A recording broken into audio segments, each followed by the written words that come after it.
विद्वान लोग हैं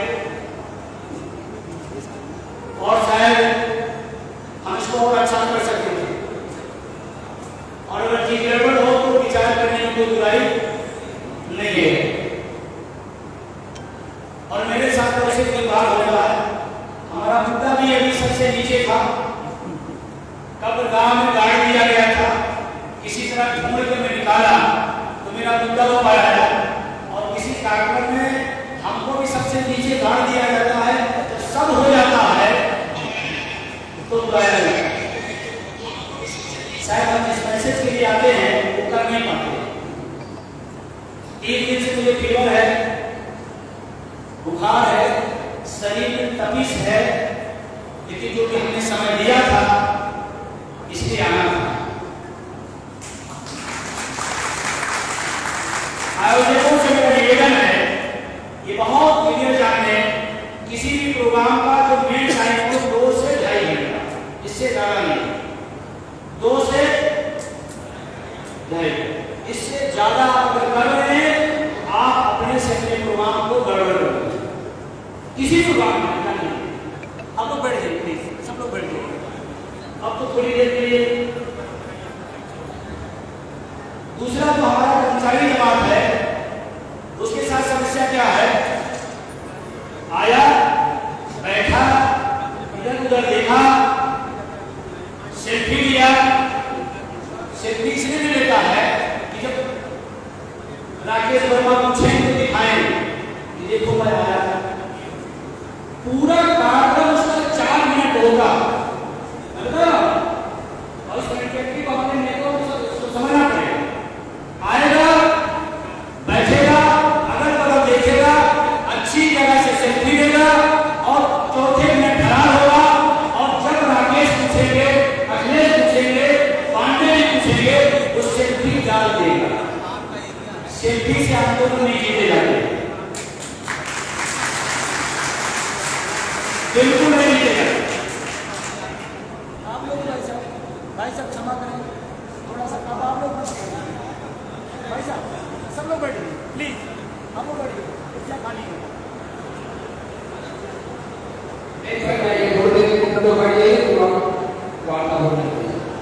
मैं 5 मिनट बोलूँ, इससे ज्यादा नहीं, सिर्फ 5 मिनट, ठीक है? क्योंकि मेरा टाइम और हो गया, सिर्फ 5 मिनट।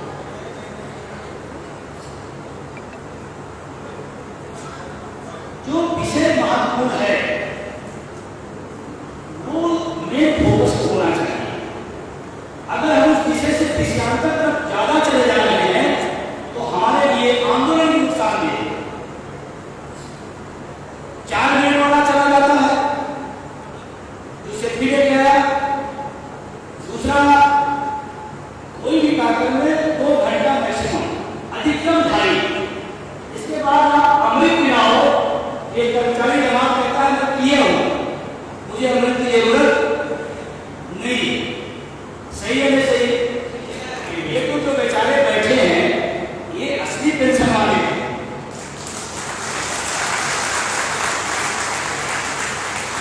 ये पेंशन के लिए आए थे, और जो चले गए वो हाजिरी के लिए आए थे। मेरा निवेदन है, आज इसी के साथ मैं निवेदन करूंगा, आप दिल्ली आइएगा। कब आना है? 1 अक्टूबर। मैं फिर निवेदन कर रहा हूं, आप 29 को, 30 को, 1 को, 2-3 दिन का कार्यक्रम लेके आइएगा दिल्ली, और 1 तारीख को वापसी नहीं कराइएगा, 2 को कराइएगा, 2 को कराइएगा। क्योंकि आप अगर 1 को कराएंगे, आपकी 4 बजे ट्रेन है, तो आप मैदान से 2:30 बजे निकलेंगे, और फिर जिसके लिए आप गए हैं उसका कोई मतलब नहीं। भाई मैं मंदिर जा रहा हूं, मैं मंदिर पहुंचा और लाइन में लगा रहा, और जब पूजा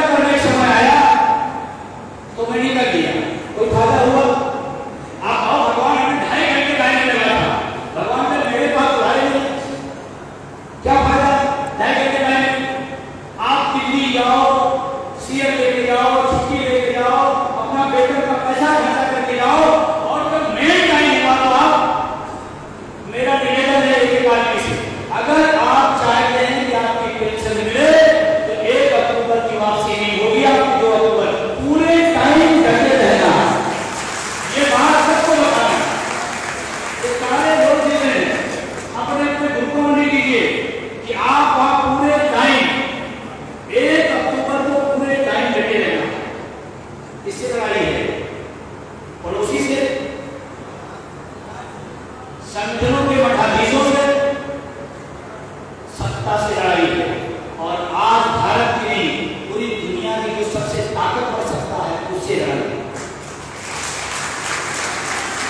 तो हाजिरी लगाने से होगा नहीं होगा। इसीलिए मैं और एक आध दिन पहले आ जाइएगा। ये बात इसलिए बता रहा हूं कि मैं अपडेट हूं वहां की गतिविधियों से। सरकार हमें मैदान देने के मूड में नहीं है। दिल्ली का जो प्रोग्राम है, सरकार हमें जगह देने के मूड में नहीं।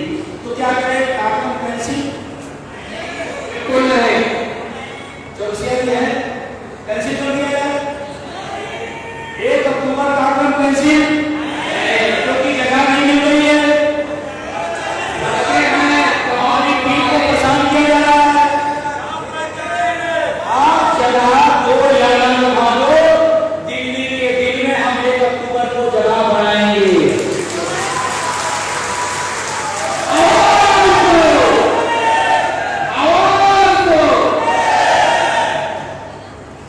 हमारे मंच पर तमाम हमारे संगठनों के वरिष्ठ अधिकारी, हमारे बड़े बड़े मनोज पांडे जी, संघर्ष के साथी राजेंद्र कुमार जी, आर्यन सेक्रेटरी के हमारे कोऑर्डिनेटर वेदसागर जी, बनारस से हमारे और तमाम साथी जो आए हैं, चाहे बरेली से, आगरा से, अलग अलग जगह के साथी आए हैं। मैं सबका धन्यवाद देता हूं, चाहे रेलवे के हो, चाहे आर्यन सेक्रेटरी से हो या अन्य किसी से हो, उस सबका आभार और धन्यवाद। अब अगर आप बैठ जाएंगे ना तो हम आपसे पॉइंट टू पॉइंट बात कर लें। जो लोग बहुत पीछे बैठे हैं वो लोग आगे रह रहे हैं। आगे पास आने से बात बनती है, दूर जाने से बात बिगड़ती है। सही है? तो जितने पास रहेंगे उतनी बात बनेगी। 3 विषय है जिस पर मैं आपसे बात करूंगा। जल्दी में तो नहीं है, बिल्कुल नहीं। अगर जल्दी में हो तो हमें बता दें तो हम उसी हिसाब से चलें। अगर पूरी बात सुनना है तो उस हिसाब से चलें। 2020 उसी बात सच है। अभी मैंने बोलना शुरू नहीं किया, मैं बोलूंगा तो कोई जाएगा नहीं, पता है इतना तो विश्वास है। और हम आयोजन समिति के जो भी हमारे साथी हैं, चाहे रेलवे को, चाहे आर्यन के, मैं सभी का धन्यवाद देता हूं। और खास करके डॉक्टर कमल श्री साहब का, जिन्होंने लगातार यहाँ कानपुर में रह करके इस आयोजन की सफलता के लिए दिन रात लगे रहे। हम एक बार पूरे आयोजन समिति के लिए चाहता हूँ एक जोरदार तालियों से अभिनंदन करते हैं।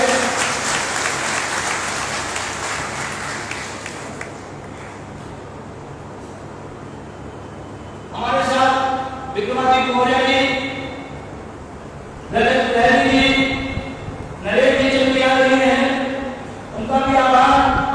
कानपुर से हमारे अखिलेश जी, नीरज तिवारी जी, प्रदीप जी, पंकज जी, शिवशिखा मिश्रा जी और तमाम हमारे साथी जो इस सम्मेलन में आए, कुलदीप सैनी जी, रानी श्रीकांत जी, आरपी से हमारे तमाम साथी, उन सब का भी आभार व्यक्त करते हुए मैं अपने मेन पॉइंट पर आता हूं। क्या चाहिए? पेंशन। क्या चाहिए? पेंशन। झुंडी पूरे अरे जो अपनी बात नहीं बोल सकता उसको हक कौन देगा? सोच के देखो, जो अपनी बात अपने मुंह से नहीं कह सकता उसको क्यों दूसरा देगा? इसीलिए जन्म होता है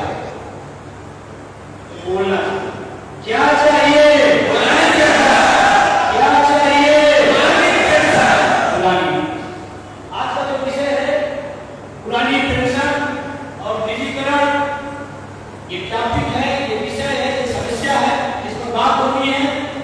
ये कैसे मिलेगी, इस पर बात होनी है। और कैसे इस देश में 110% पुरानी पेंशन बहाल हुई, उसको भी बताऊंगा। 110% विश्वास है? कितने लोगों का है? और सच बताऊं, जिस दिन हिंदुस्तान के लोगों को 110% विश्वास हो जाएगा, उसी दिन पेंशन बहाल हो। ये सम्मेलन काहे के लिए? विश्वास जगाने के लिए, जगाने के लिए। और काहे के लिए? 13 तारीख था, दूसरी शाम से मेरी बात हुई तो यहाँ 13 तारीख ये हुआ था कि ये सम्मेलन था हैदराबाद में, एक रैली थी। मैंने वहां मना कर दिया था कि मैं नहीं आ पाऊंगा, मेरी 13 तारीख कानपुर में कार्यक्रम है। उन्होंने कहा सर कानपुर का कार्यक्रम थोड़ा आगे पीछे कर लीजिएगा, हाल के अंदर है, यहाँ लाखों लोग आ रहे हैं। और हमने पूरे राज्य में घूम घूम के एक ही बात बताया था कि राष्ट्रीय अध्यक्ष भी आज के बीच आएंगे, तो हम उनको क्या जवाब देंगे? फिर मैंने बहुत दबाव वहां का प्रोग्राम बनाया। और आप कितने लोगों को देखा हैदराबाद के सही बताना कैसी लगी? कैसी लगी? रात 10 बजा अभी क्या कर रहा है? 3:30 हो रहा, अभी तो 3:30 हो रहा। और रात 10 बजे तक बच्चे लोग बंदूक को सुनना सुनना 400 500 700 किलोमीटर से लोग आए थे, बैठे सुन के जाना। कौन सा ऐसा है कि देश के अंदर घूम घूम के गया है 110% का पेंशन बहाल होगी? थोड़ा जाने दो। और तब सरकार करे नहीं करेंगे, तब कह रहा है कि 110% होगी। उसका फार्मूला बताओ, 1 नंबर को आ जाएगा, एक आम व्यक्ति को गिरा दूंगा। ये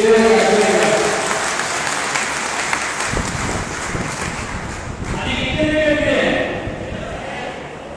1 नंबर को देखा जाओ। अब समझ रहे हो ना?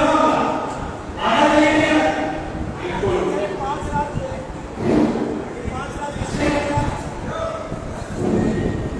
5 रात किसने कराया? 15 दिन में हमारे संगठन में और हमारे संगठन के सभी साथियों। लेकिन मजे की बात है, कुछ लोग कह रहे हैं 5 सालों में पेंशन बहाल होगी, मेरा साथ दो।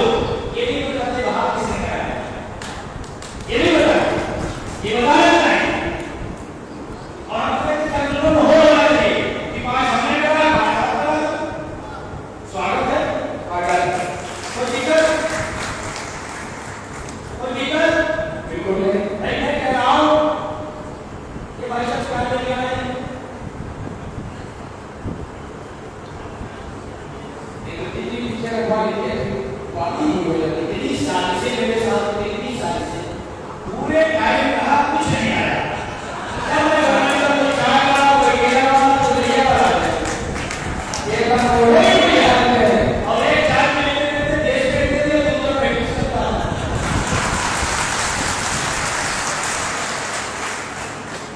अच्छा जी कभी-कभी राष्ट्रीय साजिश, कभी अंतर्राष्ट्रीय साजिश।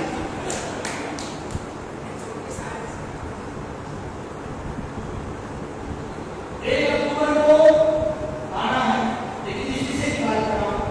पेंशन जरूरी है, जरूरी है, शौक है। पेंशन जरूरी है, शौक है, जरूरी, मजबूरी। और अब कुछ बताना भी नहीं। 500 700 1500 1800 2200 अभी तो 100 साल के टाइम में मेरा वेतन था कितना? 86,000। वेतन जाने से कैसा हुई? 2.5 लाख वेतन, 2.5 लाख वेतन, मेडिकल कॉलेज के प्रिंसिपल। और कल्पना करो, एक बार सोच के देखो, 2.5 लाख रुपए की ओपीएस कितनी होती? कितनी? 1,25,000। जितना कितनी? इसमें किसी का वेतन नहीं है क्या? नहीं है।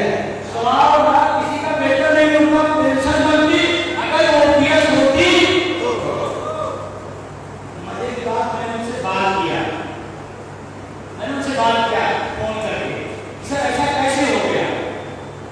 सर क्या बताऊं, हमें तो नहीं पता था कितना पीड़ा देगा, लेकिन जिसने पीड़ा देने वाला है काम हमारे साथ किया, हम उसी के टोटल सपोर्टर थे, लेकिन हम बंद कर देंगे। हमने कुछ नहीं कहा, कहे भाई साहब जिस पार्टी को हमने पूरी जिंदगी अपनी दिया, उसी ने मेरे साथ विश्वासघात किया, मैं आने वाली पीढ़ी को लेके जाऊंगा, वोट अपने पूरे फेंका, उस पार्टी को न देगा। ये मैं नहीं कह रहा, ये जो रिटायर्ड प्रिंसिपल साहब हैं वो कह रहे हैं। हमने कहा इतनी गुस्सा क्यों? साहब बताओ 6,000 में क्या हो? ड्राइवर हमारा देता है, इसका मतलब कल से हमको गाड़ी चलाना पड़ेगा, ड्राइवर का भी पैसा देना पड़ेगा। नहरी नदी है, उसका 7,000 रुपये है, इसका मतलब कल से नहरी नदी का गिलास भी जोड़ना पड़ेगा। सारा चीज गिना डाले। भाई साहब 6,000 रुपये में ज्यादा जिस शहर में रहते हैं, हाउस टैक्स तो कितना होता है, उसके बाद कुछ नहीं होता। और मरीज इतना बड़ा हूं कि दुनिया की जितनी बीमारी सब मेरे पास है, 25 से 30,000 रुपये में दवाई में खर्चा होता है। कल्पना करो, जो आदमी नहीं कर पाता था, अचानक 6,000 में आ गया, वो तो बिना दवाइयों के बाद भी हो। इसीलिए मैं कह रहा हूं कि सरकार को भी चला, अगर एमपीएस व्यवस्था नहीं हटाई गई तो दुनिया में सबसे ज्यादा अगर कहीं वृद्धाश्रम खोला पड़ेगा तो हिंदुस्तान होगा। दुनिया के वार्ता निकले उस समय, पूरी दुनिया का तो सबसे ज्यादा अगर किसी देश में आत्महत्या होगी तो ये देश होगा, एमपीएस की वजह से। अब बहुत सारे लोग खुश हो गए कि प्रिंसिपल 2.5 लाख पाता था, चलो उसके साथ हुआ, आपके साथ नहीं होगा क्या? एमपीएस वाले हजार बनाया क्या? रेलवे वाले हजार बनाया क्या? आपको बताया आरडीएस वाले हजार बनाया क्या? अरे भाई उनका 2.5 लाख रुपए तो कुछ है ना, आपका तो 40,000 है लाख, आपका तो 700 बनेगा, फिर 700 में क्या होगा?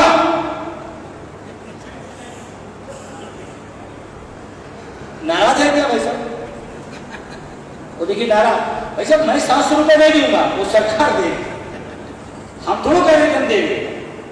700 रुपए, 1100 रुपए, 2800 रुपए, 32 रुपए मिलेंगे, और कब मिलेंगे? आज से 10 साल, 15 साल, 20 साल बाद। मेरी बात को गौर से समझिएगा, आपको 1100 रुपए कब मिलेंगे? 11 साल बाद। उस समय महंगाई की क्या होगी बात? बहुत हुआ महंगाई की बात, आपकी डांट सरकार, आपकी बात सिलेंडर वाली सरकार खूब नारा लगा था, हमारे तमाम साथी भी नारा लगाए थे।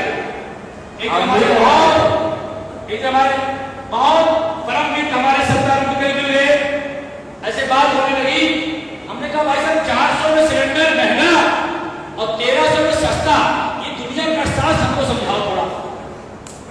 400 में महंगा और 1300 में सस्ता, 60 रुपए में पेट्रोल महंगा और 100 रुपए में सस्ता, ये कौन सा सस्ता बताओ, समझाओ। भाई साहब हम लोग डिबेट में तो बैठे नहीं है, आपस में बात करें, है तो साला बहुत ही खराब, ये सच्चाई है तो बहुत ही खराब, लेकिन करें क्या? तो कुछ की मजबूरियां होंगी, कुछ मजबूरियों से वहां पड़े हैं। निजीकरण का जो सवाल है, हम आप क्या पा गए? नौकरी। इसमें बिना नौकरी वाला भी कोई है क्या? कोई है?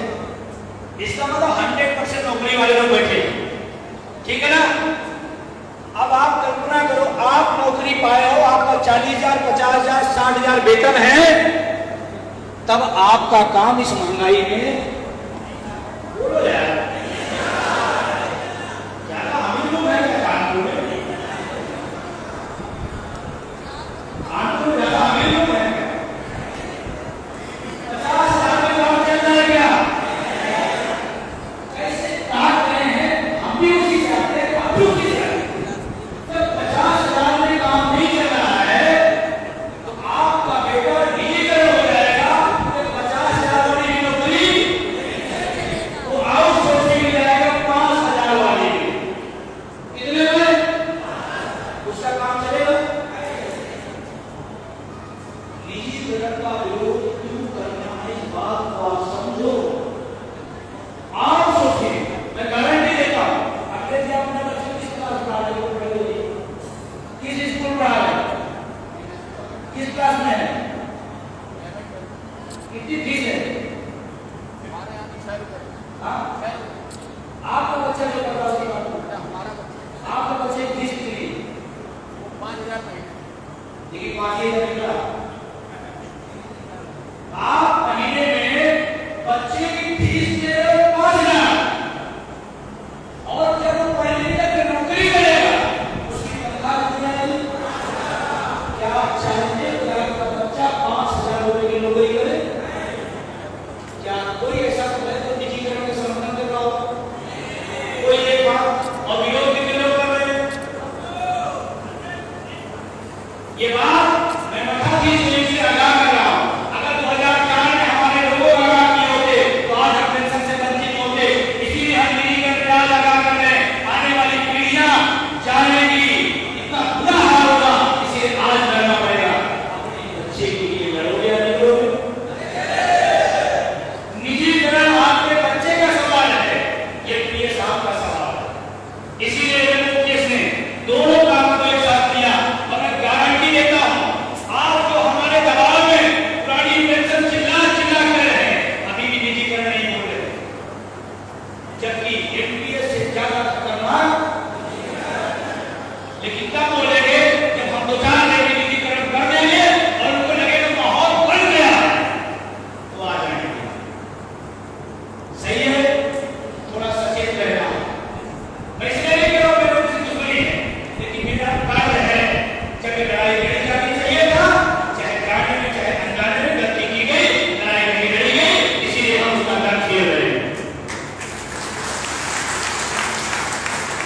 अगर लड़ाई नहीं गई होती, आज जितना सक्रिय है उसका आधा उस समय सक्रिय होते तो हम सब पुरानी पेंशन में होते, सबके सब पुरानी पेंशन। और जब उसने सैलरी सेक्टर में लड़ाई को 5-5 राज्यों तक पहुंचाकर जीत लिया, तो आप कह रहे हैं हम भी कराएंगे। हम कहते हैं ये ईमानदारी से कराओ। आप विभागीय संगठन हो, रेल के जितनी विभाग की समस्याएं हैं, आप उसी को हल करो, पुरानी पेंशन नियमों पे हल करो। विभाग में समस्याएं कम है क्या? मैंने जब से आंख खोली है, हमने अधिकारों को हटते कम होते देखा है, खत्म होते नहीं देखा। हम जब से आंख खोले हैं, हमारे जो अधिकार थे विभागों में हमारे कम हुए हैं, छीने गए, मिला कुछ नहीं। गलत तो नहीं हुआ? आगे तरक्की वाले लोग बैठे, कुछ लोग हैं नहीं है? अरे बाप रे, बहुत दरवाजा।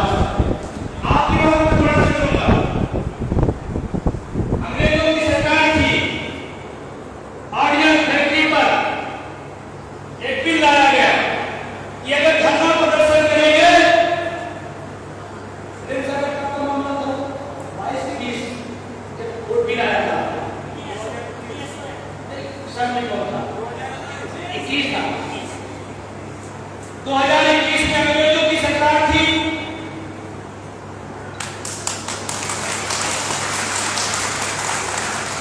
और उन्होंने भारतीयों पर दंड चलाने के लिए कहा कि ऑर्डिनेंस फैक्ट्री में कोई धरना प्रदर्शन हड़ताल होगी तो अंग्रेजों ने कहा उस पर कार्रवाई की जाएगी। 2021 के बाद मैं इसलिए बोल रहा हूं, मैं होशो हवास में हूं। ये काम सरकार अंग्रेज भी नहीं किए, ये काम अंग्रेज भी नहीं किए।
क्या दोनों एक साथ चल सकता है?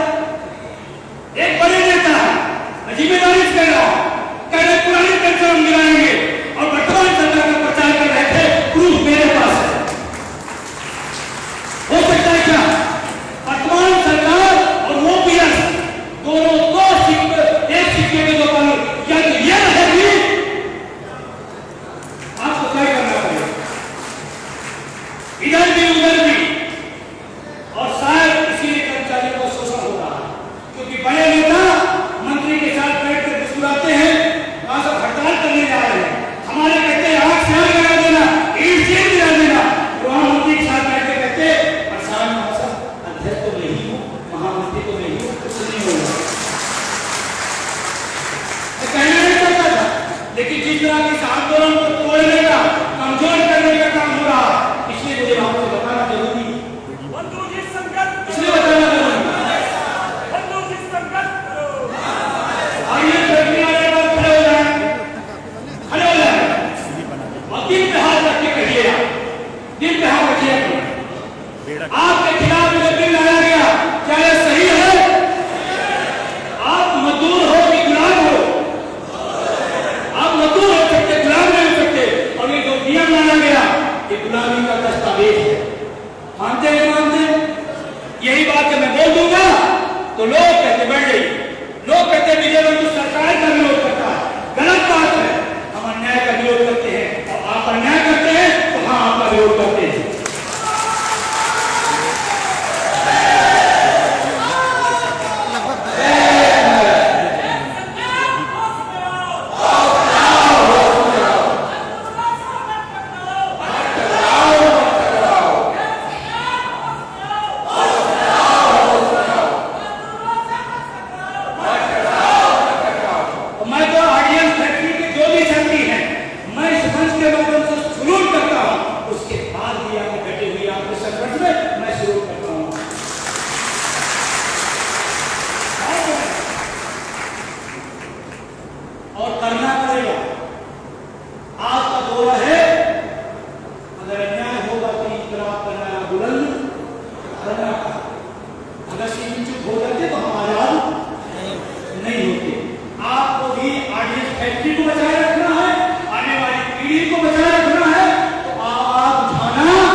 राजनीति का घोर विरोधी, लाइट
जब आदमी ट्रेंड होगा और पैसे हाथ में नहीं होगा तो पैसे के लिए किधर भी जा सकता है कि बहुत लंबी साजिश है। ये हो सकता है भगवान के लिए साना हो, लेकिन हो सकता है जब ट्रेंड होगा और पैसा नहीं होगा और अगला आदमी आके कहेगा हम देने को तैयार हैं, तो गलत रास्ते पर हमारा भगवान जा सकता है। ये बात अभी समझ नहीं आएगी, लेकिन मैं बता रहा हूं। दूसरा क्या होगा, ट्रेनिंग देगी सरकार, पैसा खर्चा तो हमारे टैक्स का, और बाद में गार्ड की नौकरी करेगा, गाड़ी की करके। क्या बढ़िया तरीका है, ट्रेनिंग दिलाए सरकार और गार्ड बनेगा हरियाणा के घर। सही है, इस सवाल को गंभीर है, इसको यूं ही मजाक में न लीजिएगा, क्योंकि जब पेंशन बहाल खत्म हुई तो हमने हमारे लोगों ने मजाक कर लिया, आज हम लोग दर्द झेल रहे, आने वाले समय का डर हो, इसके खिलाफ लड़ाई लड़ी जानी चाहिए नहीं। फिर हमने कहा बोलने का मौका है,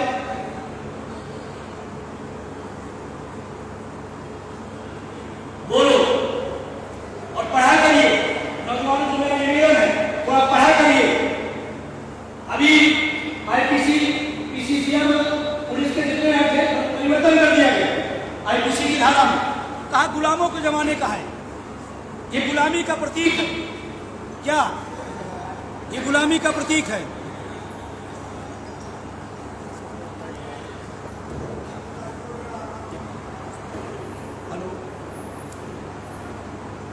हेलो,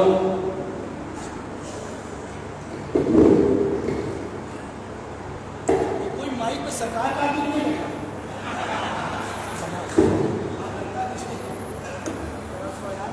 डिस्टर्ब करने आ जाते हैं। तो मैं कह रहा था अभी एक संशोधन लाया गया, हम आप कोई गलती करें, पुलिस नियम के मुताबिक हमें 24 घंटे थाने में बैठा सकती है। ये गुलामी के समय अंग्रेजों ने बनाया। कितने घंटे? 24 घंटे बाद।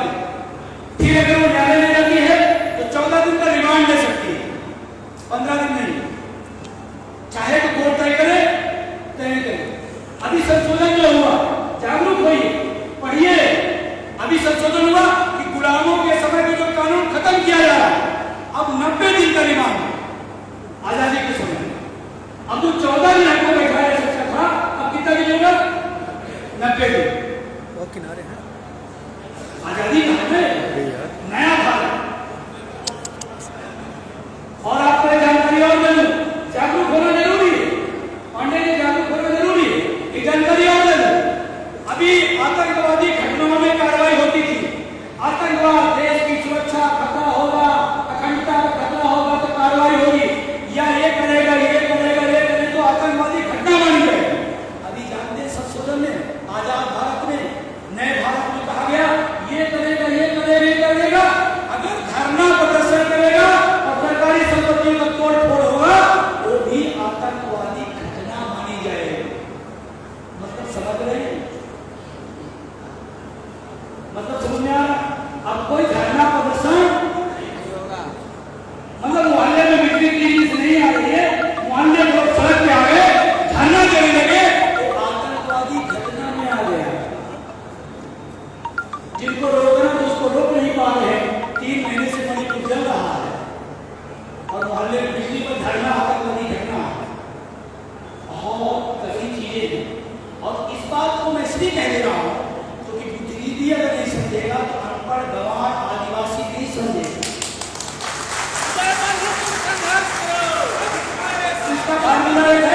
गांव घर घर, मैं ज्यादा बात नहीं कर रहा हूं, 2 लोगों को रोज जागरूक करिए।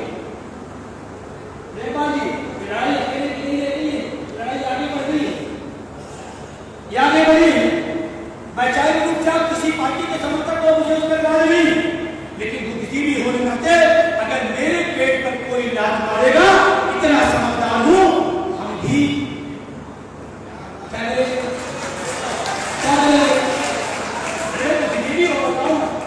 हमारे पेट में कोई बार लात मार रहा, हम गुलाब का फूल नहीं लेते,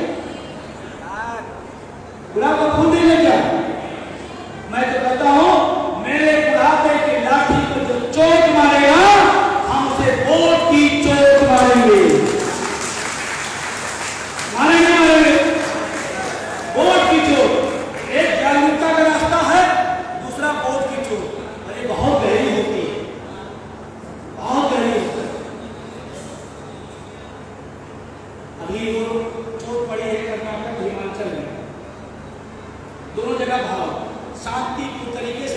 न लाठी, न डंडा, न बंदूक, कुछ नहीं।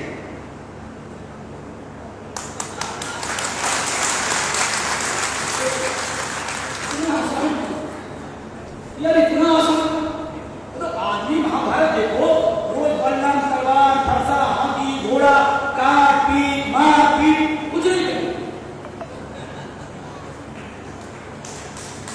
गलत है। अरे अधिकार हमें बाबा साहब भीमराव अम्बेडकर ने दिया है, इसकी ताकत को हम जवाब करेंगे।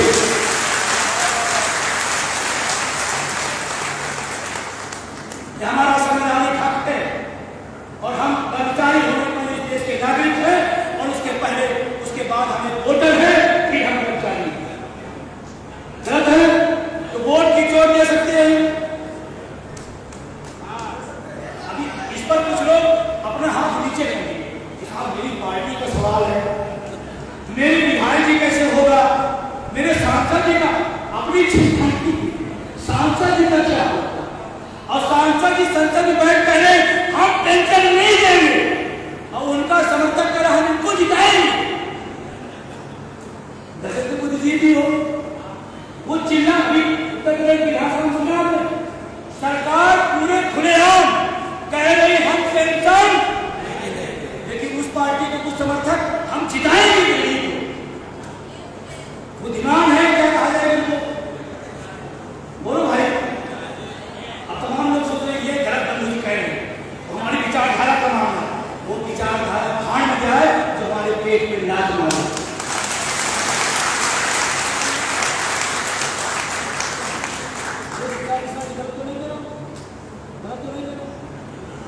वो विचारधारा, वो नेता, वो पार्टी, वो दल किस काम की, जो मेरा भविष्य और मेरे बच्चे का भविष्य खराब कर रही है, हम उसको कैसे पसंद कर सकते हैं? इसीलिए अभी मध्य प्रदेश बगल में है, आज आपको कह रहा हूं कानपुर के साथियों, हिमाचल और कर्नाटक एक बड़ी चोट। अगर मामा जी ने पेंशन नहीं बहाल की, हमारे मामा जी हैं, आपके लिए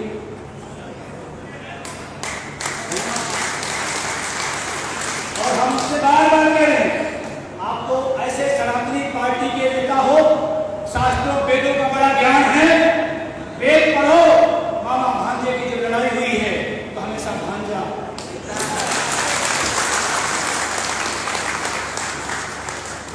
गलत तो नहीं हो, गलत तो नहीं हो। और चुनौती लेके आया हूं, हमारे खिलाफ 3 भाई आंध्र प्रदेश में गिफ्ट में हत्या का नहीं, आपके हक की लड़ाई लड़ी है, लेकिन मैं चुनौती लेके आया हूं, अगर पेंशन नहीं बहाल करेंगे कि हिमाचल कर्नाटका से बुरी हार के लिए आप तैयार होइए चुनौती के साथ। अब आप कहोगे आप किसी पार्टी के विरोधी हो, नहीं, ये सरकार जो वर्तमान में चाहे प्रदेश की चाहे देश की हो, ये तानाशाह हो गई है, धरना प्रदर्शन से डरती नहीं है।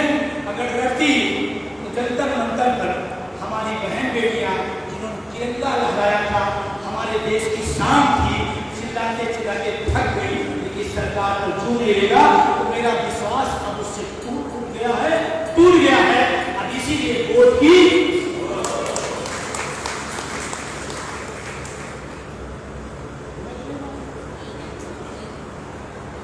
क्योंकि जब मैच आप खेल करते हैं तो आप जमीन देखते हैं फास्ट बॉलर का है, फास्ट बॉलर का है, तो आप फास्ट बॉलर देख सकते हैं, लेकिन फास्ट बॉलर जब पिटने लगता है तो कैप्टन का काम है स्पिन लगाओ, स्पिन सवाल है तो स्पिन सवाल मैच जीतना है, चाहे फास्ट से जीतो चाहे स्पिन से जीतो, जीतना बहुत लोग मेरे ऊपर आरोप लगाते हैं कि अरे विजय बंधु को संगठन का मुद्दे का राजनीतिक कर रहे हैं। मैं पूरे दिन डिबेट करने को तैयार हूं, जो चीज संसद से पास है वो गैर राजनीतिक हो ही नहीं सकती, हो ही नहीं सकती। जो संसद से पास हुआ इसका मतलब राजनीतिक है, और जो राजनीतिक है कहते हैं लोहा लोहे को काटता, तो राजनीतिक मुद्दे को राजनीतिक तरीके से ही हल करें। और मध्य प्रदेश भाषण दे दीजिए। मैं फिर कह रहा हूँ, प्रधानमंत्री जी हमारे बहुत होशियार आदमी, समझदार भी। मध्य प्रदेश के बाद उनकी भाषा बदलेगी, मैं ऐसा कह रहा हूँ आपको। लेकिन जानते क्यों अभी नहीं बदल रहे? वो भी चाहते हैं हमारे चले जाए,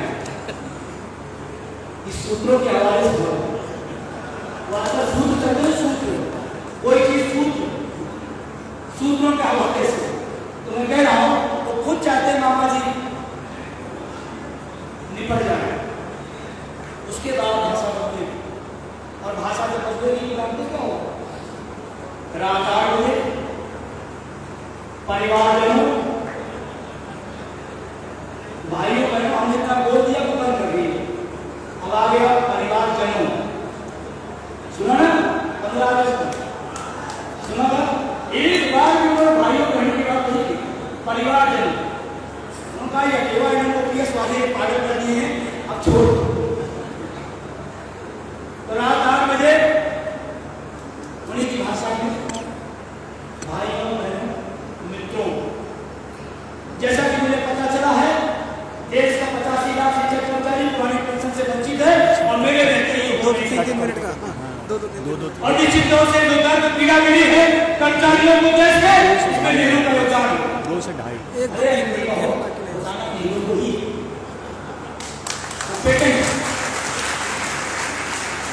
और हम उनका दर्द नहीं समझ सकते और उनका दर्द भी हमारे रहते हुए होता रही, मैं महसूस नहीं कर सकता हूं। और मैं इसीलिए किसान बिल की तरह हम एनपीएस व्यवस्था वापस लेते हैं और पुरानी पेंशन ऐसा हो सकता है 1 अक्टूबर दिल्ली चलो और मामा जी को बोलिया बिस्तर बांध दो, रात 8 बजे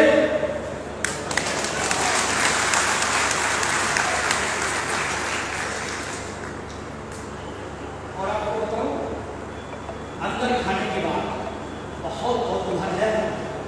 सांसद जा के कह रहा है, साहब जो गलती कर रहे हो, अरे कर्नाटक निपट गया, हिमाचल निपट गया, हमारा तो बचा लो। सांसद अंदर खाने जा के अपनी पार्टी में कह रहा, और अभी यहाँ भी सांसद 27 अगस्त को है, 27 अगस्त को कानपुर के जो सांसद है देवेंद्र जी बोले उनके घर पे आप सबको जाना है, 27 तारीख को घंटी बजाना है। क्या बजाना है? घंटी। अगर घंटी सुन के बाहर आ गए और कहे कि हम आपकी बात सरकार में रखेंगे, पार्टी में रखेंगे, आपकी बात हम मनवाएंगे, तो हम घंटी बजाते हुए वापस आ रहे हैं। और अगर कहेंगे हम आपकी बात न सुन सकते हैं, न सुना सकते हैं, कि 24 में घंटा बजाएंगे।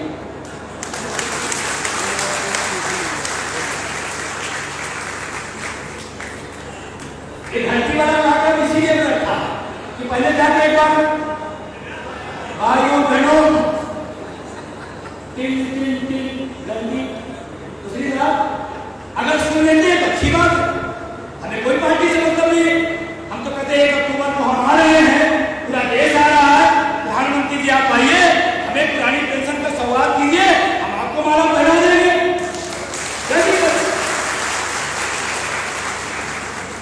और 1 अक्टूबर को आइएगा जरूर।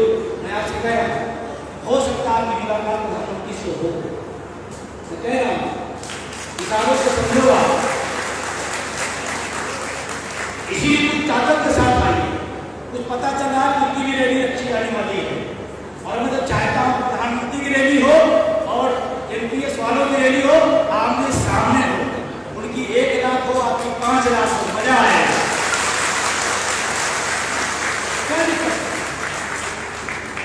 और जब उनका पढ़ना हल्का होगा तो हमारे मन पे आके घोषणा कर देंगे, मजा आ जाएगा।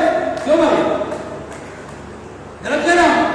इसीलिए 1 अक्टूबर को ध्यान रखना, चाहे जो परिस्थिति बने। और अभी इस बीच में बहुत चीजें आपके बीच आएगी। अभी नवंबर में रेपर आएगा एनपीएस वाला, कुछ हमारे संगठन में जुटे हुए हैं एनपीएस में सुधार के लिए, वो जुटे हुए हैं जो ओपीएस में एनपीएस सुधार करें। एक भी एनपीएस वाला मैं पता देना चाहता हूं, एक भी एनपीएस वाला मुझसे नहीं कहा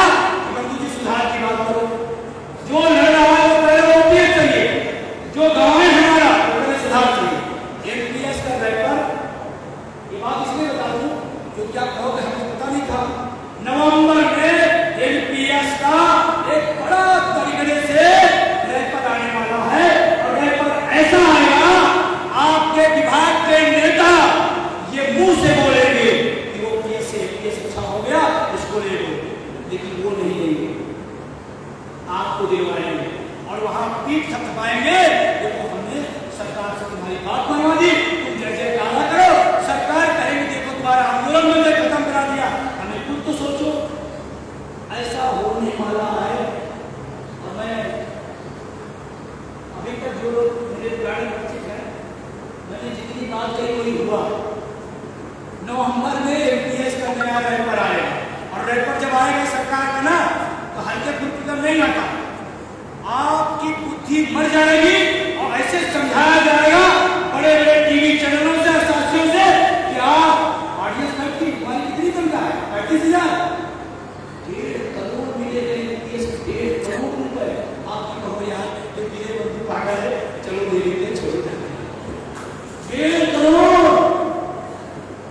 ऐसा होगा। रैपर आएगा, विज्ञापन आएगा, उसमें हो सकता है बड़ा बड़ा क्रिकेटर समझाने आए, हो सकता है फिल्मी दुनिया का कोई फिल्मी स्टार समझाने आए एनपीएस से देश की प्रगति है, नौजवानों को 2-2 करोड़ मिलेगा। हो सकता है कोई सेलिब्रिटी है, मैं कह रहा हूं समझाया जाए, संशोधन मान लिया जाए, एनपीएस में संशोधन बोलो भाई, संशोधन मान लिया जाए। अभी कई रैलियां हमारे 1 अक्टूबर के पहले की गई, वो उसी प्रयोजित कार्यक्रम में संशोधन का काम था।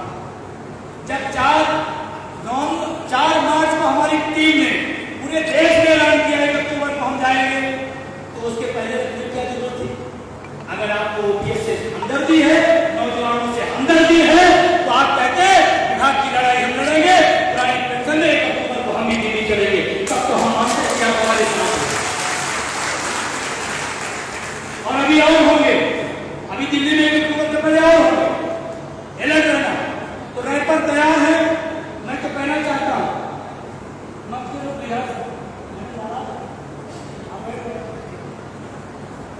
आप बैठ जाएंगे तो सरकार नहीं होगी। हम तो कहते हैं एनपीएस डस्टबिन है, क्या है? डस्टबिन, उसमें लाल पीला नीला जो रैपर लगाना हो लगा दो, चमकीला लगा दो, डस्टबिन तो डस्टबिन। हमें वो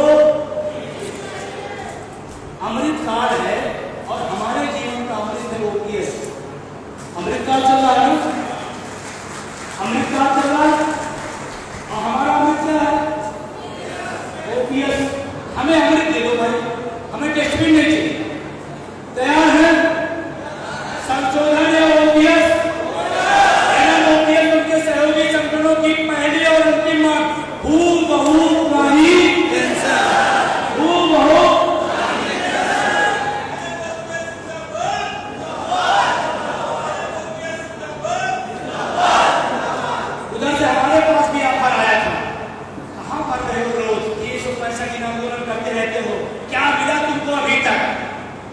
बीमारी अलग ले लिए, शुगर बीपी अलग ले लिए, क्या मिला?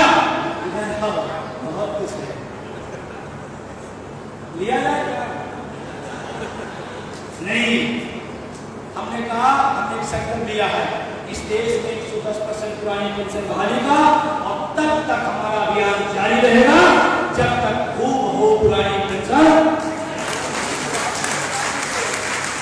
इसी बीच में गौर की जाएगी, थोड़ा इसलिए आप बता रहा हूं कि जागरूक लोग को समझेगा। इसी बीच में नेताओं की पेंशन खत्म करने की प्रक्रिया होने जा रही है। इसकी नेताओं की पेंशन खत्म, तो आपको नहीं चाहिए? नेताओं खत्म तो आपको चाहिए नहीं चाहिए? तो नेताओं से मेरा कोई लेना देना नहीं है। अभी आएगा बड़े देश के नेताओं की पेंशन खत्म, फिर ये प्राइमरी का मास्टर कर्मचारी मांग रहा, तो ये तो ही लगा नेताओं की पेंशन खत्म करने की तैयारी है। भैया हमारे इलाहाबाद से अमिताभ बच्चन सांसद, उनको भी पेंशन मिलती है, उनकी पेंशन बंद हो जाए तो ऊपर क्या असर पड़ेगा? रेखा विधानसभा थी, कभी हमने देखा नहीं विधानसभा में, रेखा को देखा ही नहीं, उनको भी पेंशन मिलती है, सही है। हमारे भगवान सिंह के सचिव तेंदुलकर भी विधानसभा में थे, उनको भी पेंशन मिलती है। कल्पना करो अगर पेंशन इनकी खत्म होने पर कोई असर पड़ेगा? लेकिन राम अर्धसैनिक बल का हमारे जो सुरेश भाई हैं, पानी फैक्ट्री का जो हमारे राम मुखर्जी हैं, उन पर रमेश भाई हैं, उन पर असर आप अपनी खत्म करो ना खत्म करो, मेरा विषय, मुझे मेरी पेंशन चाहिए। अभी एक धमाका होगा और एक सरकार वर्तमान बहुत गलत की धमाका ऐसा करती है, मास्टर स्ट्रोक। अब मास्टर स्ट्रोक क्या माना गया? 1000 साल बाद इस निर्णय का असर पड़ेगा। 1000 साल बजट को मास्टर स्ट्रोक न हम रहेंगे, तुम तो मास्टर स्ट्रोक चल रहा। तो मेरा लास्ट बात आपसे निवेदन करते ही पुनः मैं आयोजन समिति को भी धन्यवाद देता हूँ। हमारे अकेला के तमाम पदाधिकारी दिए हैं, मैं उनका धन्यवाद देना चाहता हूँ। आईटी टीम के तमाम साथी हैं, उनको धन्यवाद देना चाहता हूँ।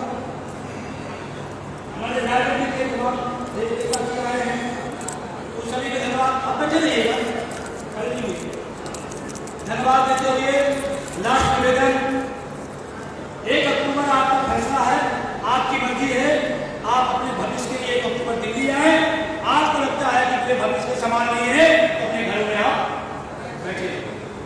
लेकिन मैं आपको नजारा दिखाते हुए बात खत्म करूंगा। 1 अक्टूबर की तैयारी कितनी बड़ी है। कल हमारी राष्ट्रीय कार्यकारिणी की बैठक थी, हम सब ने उसमें फैसला किया, समितियां बना दी गई, सबकी जिम्मेदारियां बांट दी गई, ये काम करेंगे। रेलवे और आरडीएस फैक्ट्री से मेरा निवेदन है, आपको वॉलंटियर का काम दिया जाएगा। वॉलंटियर की रहेगी, वॉलंटियर का काम रेलवे और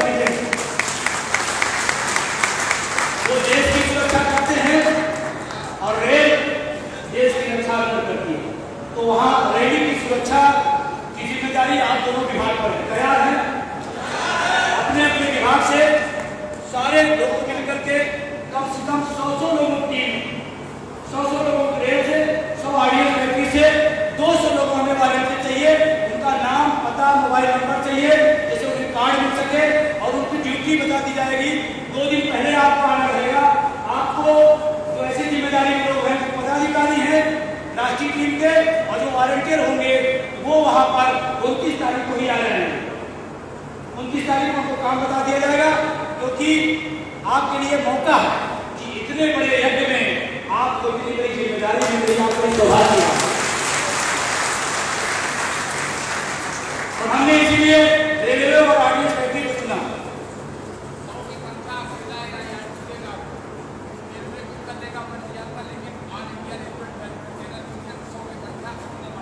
बहुत धन्यवाद।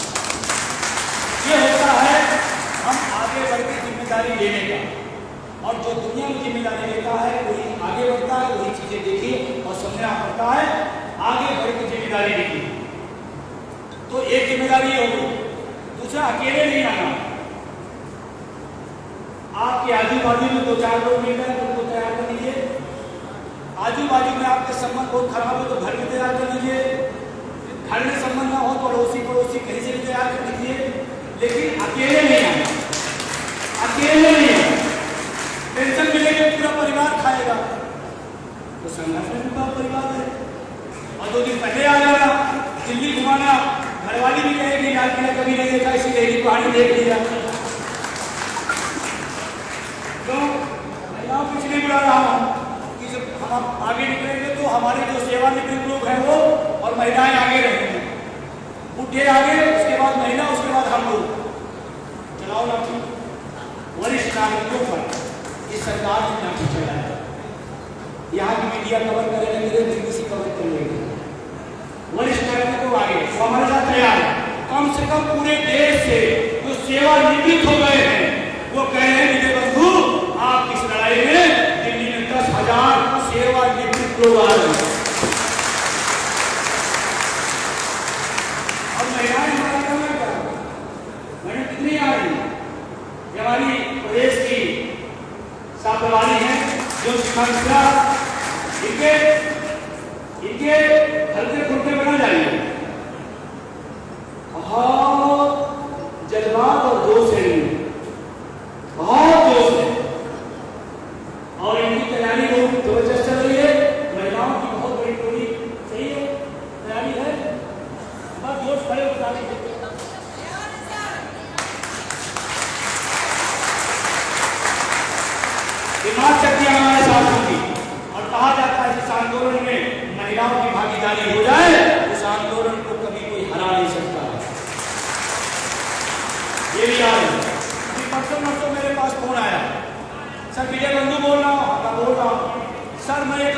दिल्ली आ रहा हूँ। हमके बहुत अच्छी बात है सर, हमारे यहाँ ना बस है ना ट्रेन है। हमके भाई आओ कैसे? कहें सर हम दमनदीप से बोल रहे हैं, दमनदीप जो चारों तरफ समुद्र से घिरा है, वहां से हवाई टिकट वहां जो के समुद्र के भुवनेश्वर है, वहां बस से, फिर वहां भुवनेश्वर से फ्लाइट, दमनदीप से लोग आ रहे हैं। अरे काट दो हम लोग तो सर नहीं ऐसे तमाम जगहों से मेरे पास रोज हो रहा है सर, मैं असम से बोल रहा हूँ, मैं अरुणाचल से बोल रहा हूँ। अरुणाचल सर, अरुणाचल कहाँ है? अरे सर क्या बात है, अपने यहाँ की लड़ाई है, हमारे यहाँ तो भय बहुत पड़ती है, पेंशन नहीं मिलेगी, किसी भी दब के गल जाएगी, कोई कुछ नहीं है। इसलिए अक्टूबर को चारों तरफ से एक ऐसा मूवमेंट बन गया है, 1 अक्टूबर 1 अक्टूबर 1 अक्टूबर 1 अक्टूबर, और हम सब तो बहुत पास है। कानपुर वाले तो हमको लगता है 10 बजे रात को बैठेंगे, सुबह 6 बजे 12 बजे बैठेंगे, 6 बजे। तो ऐसे बहादुर हैं, हमारे भैया रोडें बन गई हैं, लोग पार्ट से गंजे में पहुंच रहे हैं, आगरा से पकड़ रहे हैं, पहुंच जा रहे हैं।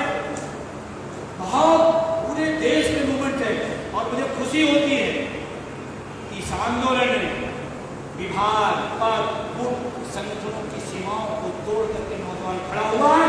इसकी सबसे बड़ी एक सफलता है।